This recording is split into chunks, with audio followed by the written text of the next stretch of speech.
No factor affecting enzyme activity. कौन कौन सा फैक्टर एंजाइम एक्टिविटी को अफेक्ट करता है? Like enzyme concentration, substrate concentration, temperature, pH, activator, inhibitor, product concentration. अब एक एक करके बात करते हैं। स्टार्ट होता है एंजाइम कंसंट्रेशन। देखो, एंजाइम प्लस सबस्ट्रेट बनाता है तुम्हारा प्रोडक्ट, ठीक है। जितना ज़्यादा एंजाइम होगा उतना ज़्यादा स्पीड बढ़ेगा, उतना ज़्यादा प्रोडक्ट का फॉर्मेशन होगा। जो वेलोसिटी है, जो इसका इस रिएक्शन का जो स्पीड है, वो एंजाइम के कंसंट्रेशन के डायरेक्टली प्रोपोर्शनल है। तो ग्राफ बनेगा तो ये डायरेक्टली मतलब डायरेक्टली प्रोपोर्शनल होगा, सीधा जाएगा। इधर enzyme concentration X axis, Y axis is velocity. दूसरा है सबस्ट्रेट कंसंट्रेशन। अब सबस्ट्रेट कंसंट्रेशन, अगर तुम, ये बहुत सारे एंजाइम है, बहुत सारा एंजाइम है, ठीक है। तुमने सबस्ट्रेट ऐड किया, रिएक्शन का रेट बढ़ेगा। ये सबस्ट्रेट एंजाइम से मिलेगा, जाके बनाएगा प्रोडक्ट। तो ये एक सबस्ट्रेट मिलाया, एक एंजाइम में कवर किया, प्रोडक्ट बनाया। तुमने सबस्ट्रेट का कंसंट्रेशन फिर बढ़ाया, करते करते रिएक्शन का रेट बढ़ते जाएगा। सपोज यहाँ पे एंजाइम तुम्हारा 1 2 3 6 है, तुमने 5 लाया, 5 सबस्ट्रेट लाया, तब भी रिएक्शन का रेट बढ़ रहा है। अगर तुम छठा सबस्ट्रेट ला दिए तो पूरा एंजाइम जो है वो एग्जॉस्ट हो गया, ख़त्म हो चुका है। एंजाइम में क्या था? एक्टिव साइट, पूरा एक्टिव साइट ख़त्म हो चुका है।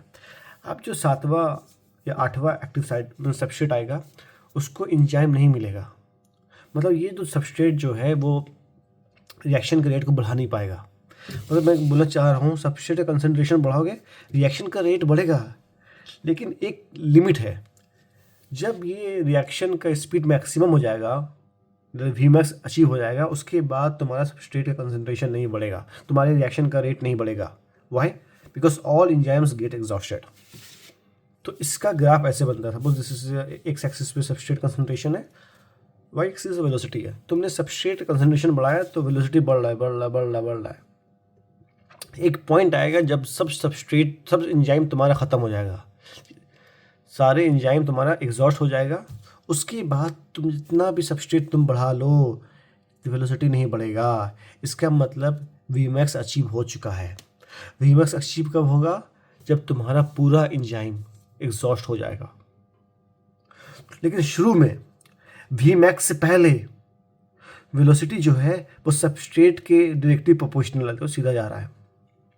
इसका मतलब वी मैक्स से पहले टिल वी मैक्स वो फर्स्ट ऑर्डर काइनेटिक्स को फॉलो कर रहा है। लेकिन वी मैक्स के बाद जो वेलोसिटी जो है वो सबस्ट्रेट के इंडिपेंडेंट है। क्यों है? क्योंकि all active sites get exhausted, get utilize. मतलब तुम सबस्ट्रेट बढ़ाओ, जितने बढ़ा दो वेलोसिटी नहीं बढ़ेगा। मतलब ये जीरो ऑर्डर काइनेटिक्स है, ठीक है। अब इसी में आता है एक दो, अब मैंने वी मैक्स बनाया तो वी मैक्स बाई 2, और यहाँ पे के एम है। ये के एम क्या है? तो एक टर्म आता है K M, that's known as Michaelis Menten constant. क्या बोलते हैं? Michaelis Menten constant. दूसरा नाम है इसका ब्रिग्स एंड हार्डन कांस्टेंट। जब के एम जो है कुछ नहीं, बस सबस्ट्रेट का कंसंट्रेशन ही है। जब वो स्पीड जब वी मैक्स बाई 2 होगा, बोले तो के एम सबस्ट्रेट का वो कंसंट्रेशन है जब रिएक्शन अपने मैक्सिमम वेलोसिटी का आधा है। जब रिएक्शन का स्पीड मैक्सिमम वेलोसिटी से आधा है, उस मोमेंट पर जो तुम्हारा कंसंट्रेशन है सबस्ट्रेट का, उसी को कहते हैं के एम। के एम क्या है? Substrate concentration at half of V max. इसका सिग्निफिकेंस क्या है? पहली बात तो ये, जो के एम है वो एंजाइम में कंसंट्रेशन में डिपेंड नहीं करता है, ठीक है। और ये एक पर्टिकुलर एंजाइम के लिए ये के एम कॉन्स्टेंट रहता है। मैं बोलूँ तो के एम जो है वो स्पेसिफिक इन नेचर है, एक एंजाइम का वो वैल्यू फिक्स होगा। इसलिए इसको कहते हैं it is a signature of enzyme substrate pair. मतलब हम लोग का थंब इम्प्रेशन है ना कि सबका अलग अलग है, वैसे ही के एम जो है हर एंजाइम सबस्ट्रेट कॉम्प्लेक्स का अलग अलग है, इसलिए सिग्नेचर कहते हैं, signature of for enzyme substrate pair. अब ये डिनोट करता है तुम्हारे एंजाइम की अफिनिटी को। देखो देखो, वी अगर के एम ज़्यादा है तो समझ लो कि जो एंजाइम का अफिनिटी है टुवर्ड्स सबस्ट्रेट वो कम है। अगर के एम कम है अफिनिटी ज़्यादा है, मतलब जो Km है इन्वर्सली प्रोपोर्शनल टू अफिनिटी है। ऐसा क्यों? अगर Vmax/2 पे हाफ ऑफ Vmax पे जो सबस्ट्रेट कंसंट्रेशन है वही Km है। अगर हाफ ऑफ Vmax पे ज़्यादा सबस्ट्रेट होगा, इसका मतलब उस रिएक्शन को प्रोसीड करने के लिए मेरे को ज़्यादा सबस्ट्रेट का रिक्वायरमेंट पड़ा। इसका मतलब वो सबस्ट्रेट और एंजाइम के बीच में ज़्यादा अफिनिटी नहीं है। ज़्यादा अफिनिटी कब होगा? जब Vmax पे कम ही सबस्ट्रेट में डालूँ और वो तुरंत प्रोडक्ट में फॉर्म हो जाए, उसको कहते हैं ज़्यादा अफिनिटी। तो जितना कम Km होगा उतना ज़्यादा अफिनिटी होगा। ठीक है। अब एक फुटम आता है माइकलिस मेंटेन इक्वेशन। ये तो कांस्टेंट आता है इक्वेशन। इसे रटो, दैट इज वी नॉट क्या है, initial velocity, V naught equal to V max into S upon K M plus S.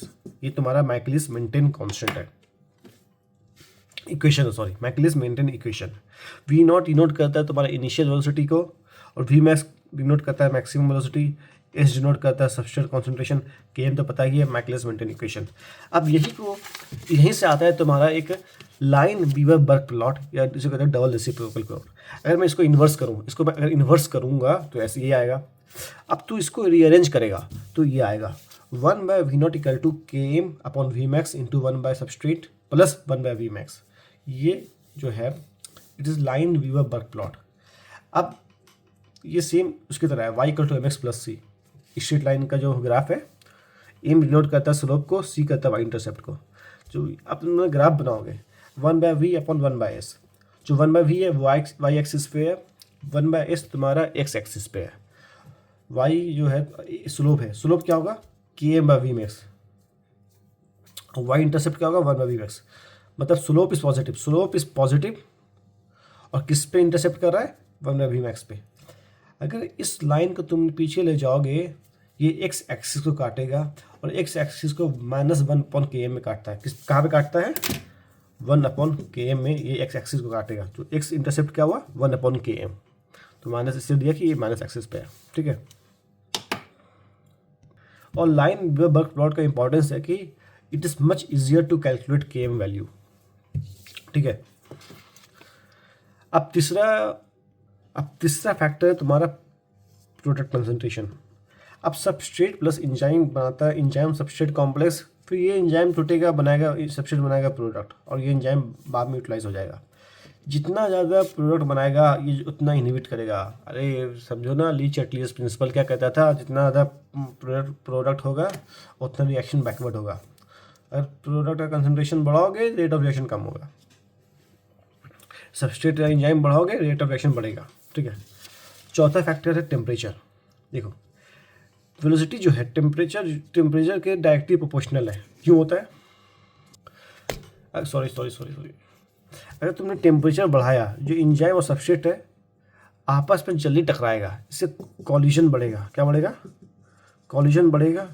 इसका मतलब प्रॉक्सिमिटी बढ़ रहा है। ठीक है, जल्दी पास में आ रहा है, इंजाइम सबस्ट्रेट कॉम्प्लेक्स जल्दी बनेगा। लेकिन तभी तक टेम्परेचर बढ़ाओगे वेलोसिटी बढ़ेगा, लेकिन अप टू लिमिट। कुछ देर के बाद अगर टेम्परेचर और बढ़ाओगे तो ये तुम्हारा वेलोसिटी कम हो जाएगा। इसलिए कहते हैं इसमें तुम्हारा बेल शेप करवाता है। पहले बढ़ेगा, फिर एक टेम्परेचर मैक्सिमम होगा, उसके बाद घटेगा। मैं क्या बोला? ऑप्टिमम टेम्परेचर क्या है? वही टेम्परेचर जिस पे वेलोसिटी तुम्हारा मैक्सिमम है। बेल शेप करवाया। ऑप्टिमम टेम्परेचर मैक्सिमम इंजाइम का तुम्हारा 37 से 40 डिग्री सेल्सियस होता है। तुमने टेम्परेचर बढ़ाया, collision between enzyme and substrate बढ़ेगा, तो इंजाइम सबस्ट्रेट कॉम्प्लेक्स फॉर्मेशन ज़्यादा होगा। तो यहाँ पे आता है एक टर्म टेम्परेचर कोफिशिएंट, बोले तो Q10 वैल्यू। Q10 क्या होता है? इंजाइम का वेलोसिटी कितना बढ़ा, तुम टेम्परेचर को 10 डिग्री सेल्सियस से बढ़ा दिए, तो सपोज 10 डिग्री सेल्सियस पे इंजाइम का वेलोसिटी V था, 20 डिग्री सेल्सियस पे इसका 3V हो गया। मतलब 10 डिग्री सेल्सियस को बढ़ाने से स्पीड 3 गुना हो गया।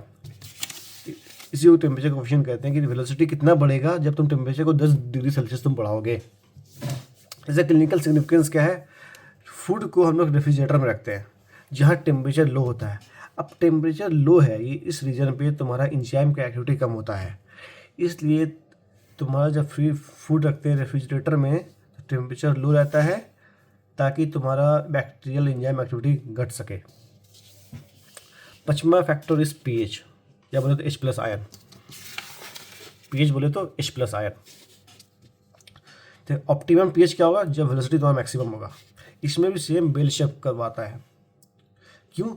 जो H+ आयन है ये तुम्हारे अमीनो एसिड को चार्ज होता है, जो ये तुम्हारा एक्टिव साइड है, एक्टिव साइड पे अमीनो एसिड है, उस पर चार्ज है प्लस माइनस, उसको ये अल्टर करता है। H+ आयन उसको अल्टर करता है, ठीक है, उसको चेंज करता है। H+ आएगा तो पॉजिटिव चार्ज बढ़ेगा, जाएगा नेगेटिव चार्ज बढ़ेगा। इसमें बेल शेप करवाया। ऑप्टिमम पीएच क्या होता है? 6 से 8। लेकिन कुछ एंजाइम को छोड़ के, लाइक तुम्हारे पेट में जो एंजाइम है पेप्सिन, पेट में तुम्हारा HCl है, पेप्सिन को सर्वाइव करने के लिए उसका ऑप्टिमम पीएच कम होना चाहिए, तो पेप्सिन का ऑप्टिमम पीएच होता है 1 से 2। इसी में एसिड फॉस्फेटेज का होता है 3 से 5, अल्कलाइन फॉस्फेटेज का होता है 9 से 10, ठीक है। Nine factor is activator. Activator वो substance, activator generally metal ion होता है, मेटल से बनता है, वो वेलोसिटी ऑफ रिएक्शन को बढ़ाता है। Like example chloride, amylase enzyme में क्लोराइड एक्टिवेटर है, कार्बोनिक अनहाइड्रेस में जिंक एक्टिवेटर है, एटीपीएस में मैग्नीशियम है, साइटोक्रोम ऑक्सीडेज में कॉपर है, आयरन है, ठीक है। 10th is inhibitor. इनहिबिटर नाम itself says velocity of reaction को घटाएगा। अब नेक्स्ट वीडियो में अपन इनहिबिटर को डिटेल में पढ़ेंगे। इनहिबिटर 2 तरह का होता है, रिवर्सिबल, इरिवर्सिबल। रिवर्सिबल में 3 तरह का होता है, कंपेटिटिव, नॉन कंपेटिटिव, अनकंपेटिटिव। इरिवर्सिबल 2 तरह का होता है, सुसाइड इनहिबिशन, फीडबैक इनहिबिशन, ठीक है, suicide inhibition and feedback inhibition. तो नेक्स्ट लेक्चर जो है अपन इनहिबिशन के ऊपर है, ठीक है। तब तक के लिए बाय।